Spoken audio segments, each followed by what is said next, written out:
Female pilots had also participated in this mission. The early messages that you sent out only congratulated the boys. So when I say something like our boys and bombers, see, this is the kind of thing the press does. This is going to be Pete Hegseth, the defense secretary, and he's turned out to be remarkable. But watch how he handles the media when he gets questions about the Iran bombing.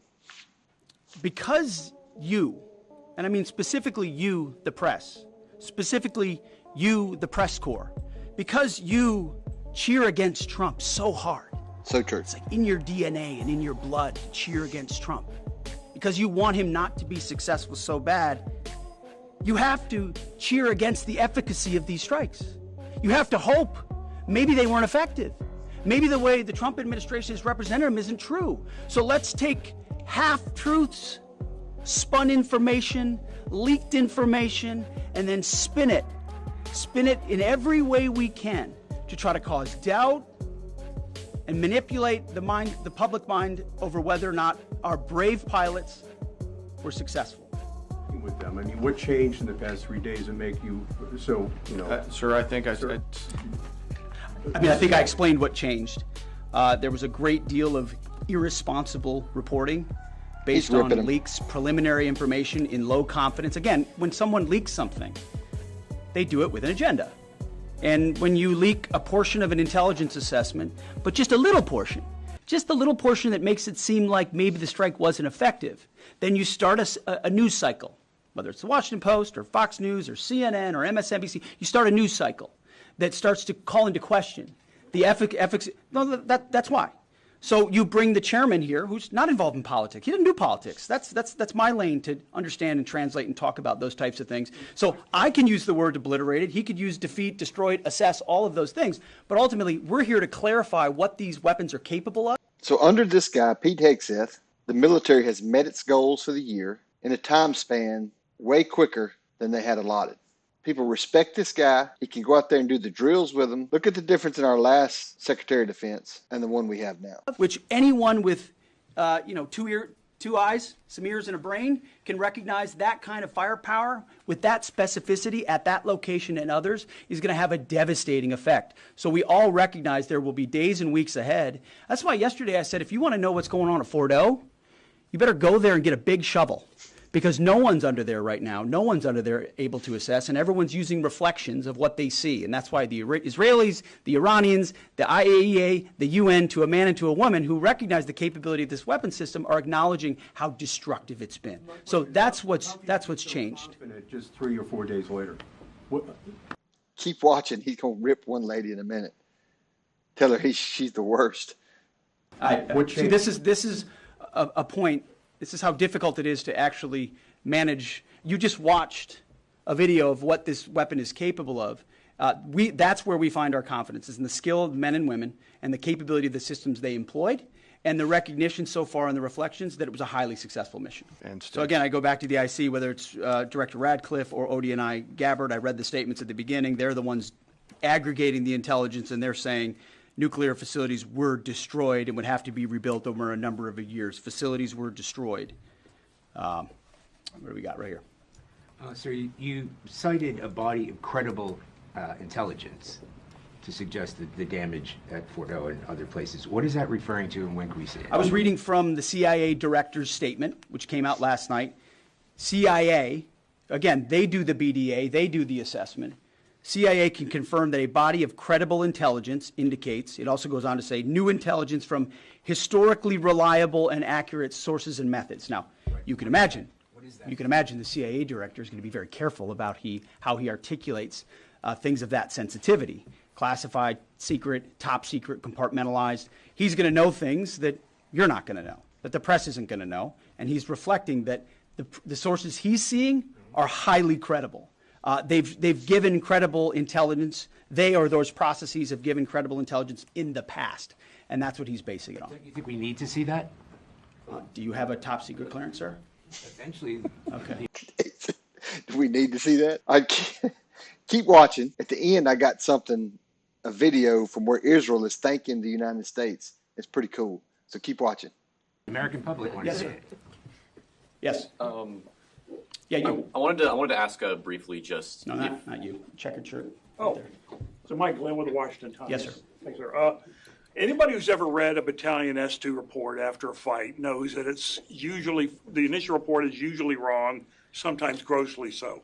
Has what happened in this incident caused y'all to sort of rethink the intelligence process or the dissemination, or do you think it's just a matter, I mean, if the process itself doesn't require any more adjustment? Well, I can tell you what the chairman told me in the Situation Room and reminded us all, which is alongside what you just said, sir, is that the first reports are almost always wrong. They're almost always incomplete, right?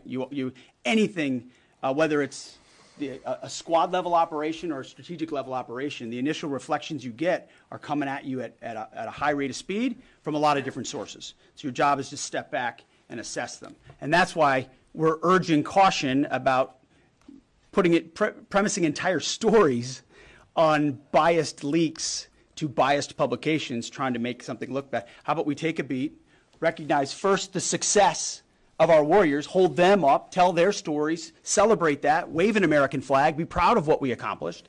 And in the meantime, I can assure you, the chairman and his staff, the intelligence community, our staff and others are doing all the assessments necessary to make sure that mission was. So the problem is that the media hates Trump. They hate the Trump administration. They went after this guy ruthlessly. The media is a arm of the Democrat Party. They have 90% coverage of Trump is bad. And I saw a poll the other day that we're at the highest level of patriotism than we've been in a long time. So the people feel patriotic about our country. They like the way our country's going. But the media, they can't stand it. They can't stand Trump. They can't stand the Trump administration. And so their coverage is biased. So much to the point where I think it was Paramount had to pay a $16 million settlement to Trump because of the way they asked the questions. They edited Kamala Harris's answer in an interview before the election. That's how biased the media is. And ABC had to pay Trump as well for defamation from George, as Trump calls him, Slopadopoulos, had to pay Trump for defamation of something he said about Trump. So the media hates Trump, and they'll never give him fair coverage. But let's go on. Indeed successful. Yes, right there. Sir, thank you, Mr. Secretary. Iran has recognized that their nuclear program was indeed severely damaged, but they also said that the U.S. strikes only strengthened their ability and their determination to complete their nuclear program. How do you respond to that, sir? Is that a provocation from Iran? Well, I would say Iran's going to have to say a lot of things right now in order to bolster their image, especially internally.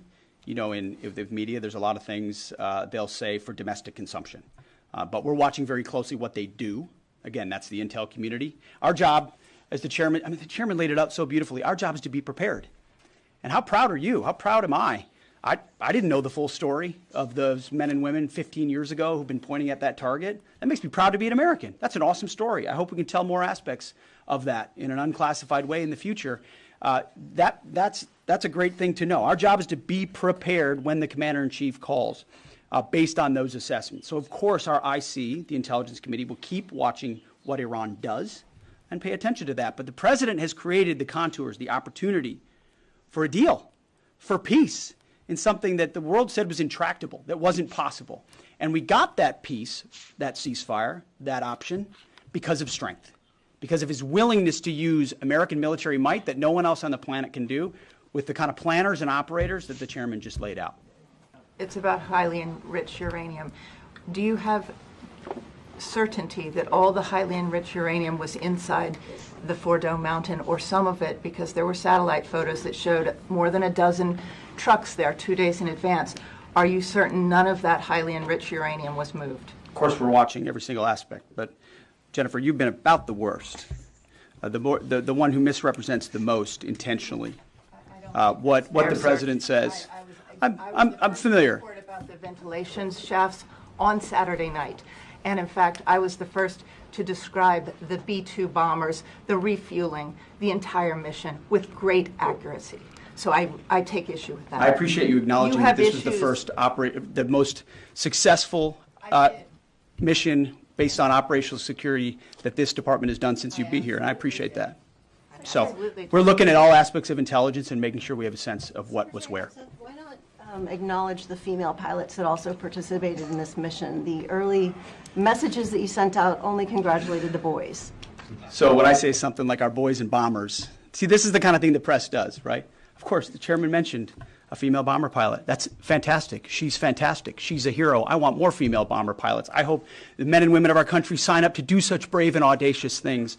But when you spin it as, because I say our boys and bombers as a common phrase, I'll keep saying things like that, whether they're men or women. I'm very proud of that female pilot, just like I'm very proud of those male pilots. And I don't care if it's a male or a female in that cockpit, and the American people don't care. But it's the obsession with race and gender in this department that's changed priorities. We don't do that anymore. We don't play your little games. No more woke. No more woke. All right, guys, watch this video that I found of this Israeli guy before, I guess it was UN or whoever, as he's thanking the United States of America.